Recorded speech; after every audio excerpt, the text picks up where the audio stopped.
from the Middle East. Now we move on to our next news. Ukrainian President Volodymyr Zelensky has said that Russia is trying to sabotage Ukraine's domestic gas production. He's also confirmed that recent strikes on Russian infrastructure used Ukrainian-made missiles. This comes as Russia launched a massive missile and drone attack on Ukraine, killing at least 5 people, including 4 in Lviv. Fire broke out, damaging infrastructures and leaving parts of Lviv without power. Meanwhile, Ukraine has said that overnight attack killed Russia's Belgorod region and knocked out power to thousands. Crews have restored supply to most, but 5,400 people remain without electricity.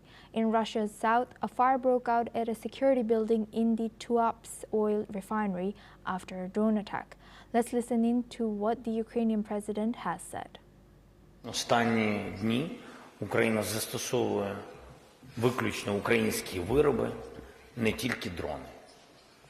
І по тим влучанням, я думаю, можна зрозуміти людям із тих фрагментів, які є в соціальних мережах, де є застосування дронів, а де є застосування не дронів. В принципі, американці розблокували можливості закупівлі патріотів, не тільки ракет, але й систем. І питання виключно в грошах. Тобто є плюси, бачите, є і мінуси. Як тільки щось ми там дипломатично розблокували, з'являються інші дефіцитні речі. Тому я розраховую на заморожені активи, скажу вам чесно, дивлячись, з якої швидкості з'являються гроші. Так? The Netherlands have a positive attitude towards the use of the frozen assets, but at the same time, everybody also agrees that there are legal and financial risks, and certainly the Belgian minister also publicly, the Belgian Prime Minister Bart de Wever, made a very strong point on that, and I think he is right in that sense that the risks cannot be on Belgium alone. So that we have to, in the European Union and also within the G7, we have to share the risk, and if we can really share the risks and put Belgium off the hook, so to speak, I think then we can proceed forward very quickly with the frozen assets. For this discussion, we are joined by Raymond Vickery. He's an international affairs expert, joins us live from Washington, D.C. Thank you very much, Raymond, for joining us again. Now, we've seen that the strikes are escalating from both sides, and how significant is this that Ukraine has started attacking Russia with its own developed missiles? Well, thanks very much for having me. I think it's quite significant. You know, in order to wage peace, just like you wage war, you've got to have two things. You've got to have a strategy, and you have to have partners to be able to bring peace. Unfortunately, the United States has been the leader, so-called leader of the free world, and would be expected to provide this leadership role, but the United States has neither strategy and has really disregarded many of those nations that would be partners. Europe is in much the same situation. So I think that President Zelensky has drawn the obvious conclusion that Ukraine basically has to rely upon itself. You know, in 1994, the United States, Russia, the United Kingdom all guaranteed the security of Ukraine, but that did not come to pass. What most people don't realize, and I understand it quite fully since I was in Ukraine at the end of the Soviet era, is that Ukraine was the very heart of defense production for the Soviet Union before its collapse. So it has great technical resources on its own to be able to supply some of the war material which is needed for defense. It's unfortunate, though, that neither the United States nor Europe have been able to pull together a strategy and a coherent group of partners in order to stop this worst breach of the UN Charter. Really, Putin is a throwback to the old traditional way of looking at greatness of empire, and that is if you can take over somebody else's territory and their people, then that adds to your greatness. Peter the Great, Alexander the Great, he wants to be Putin the Great. So hundreds of thousands of people have now been killed or wounded in regard to this. One would only hope that the move by President Zelensky to rely more on Ukrainian production of defense materials will be supported by the United States, Europe, indeed the other great democracies. India has a role to play here because of its unique connections with Russia.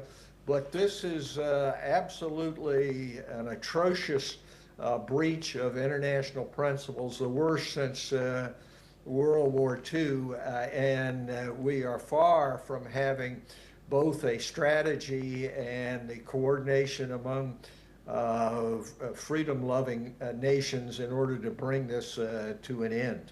Yes, indeed, Raymond, you've brought it up already, but U.S. is, it seems like things are escalating towards another direction, which U.S.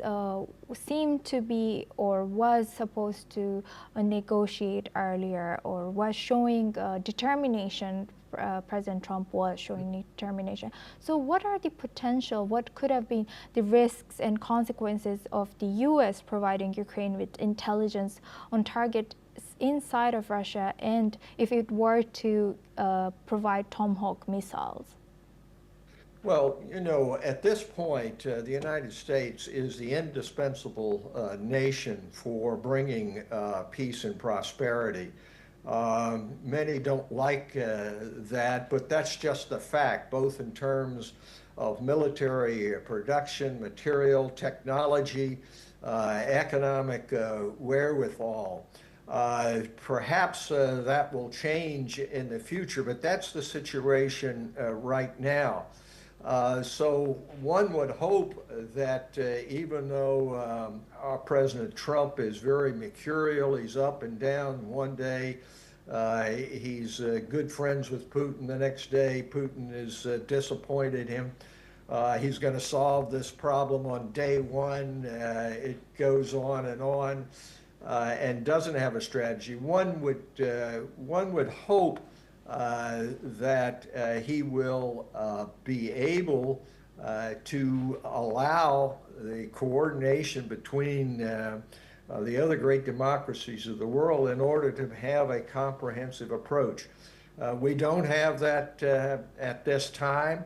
And so this war and the terrible death toll which is taking place on both sides, and even more than that, the potential for setting off a nuclear confrontation can be abated. But at this point, we have a transactional president. He wants to get whatever he can for himself out of a situation. And we have not had the leadership step forward here, which is necessary to bring peace and prosperity to that part of the world again. And lastly, you have also indeed mentioned that, you know, it seems like President Trump is one day disappointed by Putin and the next day he's friends with Putin, but it seems like he's warming up towards Ukraine. So how might this President Trump's shift in policy towards Ukraine affect NATO's unity and its strategic approach to the conflict of Russia and Ukraine? Well, it's very helpful, of course, and one thing you can say about President Trump is he does seem to have a desire for peace, and you can also say that he's educatable, and that is he's learned that rolling out the red carpet in Alaska for Trump got him nowhere. All it did was give some legitimacy to President Putin, who's been responsible for this invasion, and the deaths of so many people. So yes, it's a good development that he is seeing more clearly now.